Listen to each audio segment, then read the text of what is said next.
Bonjour, c'est Youssef. Dans cette petite vidéo, je vais vous montrer la nouvelle méthode de validation des sites que vous ajoutez à la Search Console. Dans Google, avant, il fallait ajouter autant de propriétés qu'il y avait de versions de votre site avec le HTTP, HTTPS, les 3W devant, sans les 3W. Et bien maintenant, Google fournit une nouvelle méthode basée sur le domaine. Donc du coup, vous avez une seule opération à faire. Je vais vous montrer tout de suite comment ça fonctionne. Alors, pour l'exemple, on va prendre le site Cap Évasion. Donc, je vais copier l'URL du site. Je vais la saisir ici. Donc, on est bien sur la méthode domaine. Là, à droite, vous avez l'ancienne méthode avec le préfixe URL, c'est-à-dire que là, il faut préciser ici le protocole HTTPS ou pas, 3W ou pas, alors qu'avec la nouvelle méthode, vous avez uniquement le domaine à saisir. Par contre, il vous prévient, pour valider avec cette méthode, il faut absolument avoir accès à la zone DNS, parce qu'il y aura une manip à faire dans la zone DNS, on va le voir tout à l'heure. Donc je saisis ici capevasion.travel, donc ça c'est le nom de domaine de mon site. Je vais continuer. Là, il me donne tout simplement un code à copier qu'il va falloir enregistrer dans la zone DNS de votre hébergement en ajoutant un enregistrement DNS de type TXT. Mais vous allez voir, c'est super simple.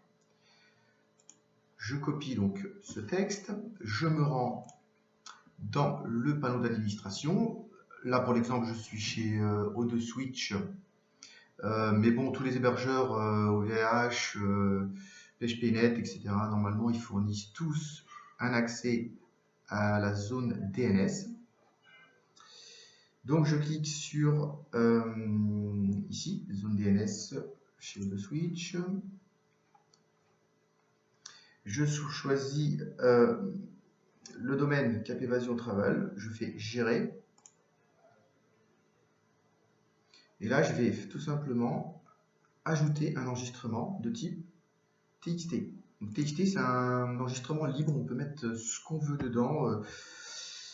C'est pour ça que Google a exploité ce type d'enregistrement dans le DNS. C'est vraiment très très simple à mettre en place. Et là, je vais remettre Cap Évasion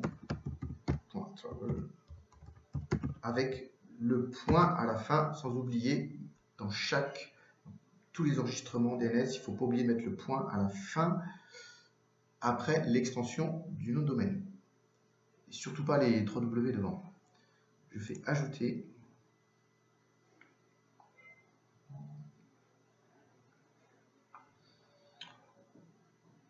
Voilà, il me l'a mis tout en bas. Mon enregistrement est bien là. Je vais laisser ici TTL par défaut, class in et le type TXT. Je retourne, une fois que ça c'est fait, je retourne sur ma Search Console. Je fais valider, mais ça ne va pas fonctionner tout de suite. Ah si, parfois les DNS mettent un petit peu de temps à se mettre à jour. Parfois, il faut attendre 24 heures. Donc là, ça a fonctionné assez rapidement. La propriété est validée. Je peux maintenant accéder à la propriété. Et voilà, je vais pouvoir suivre mes performances, etc. Comme d'habitude. Voilà. J'espère que ça vous a plu. À bientôt!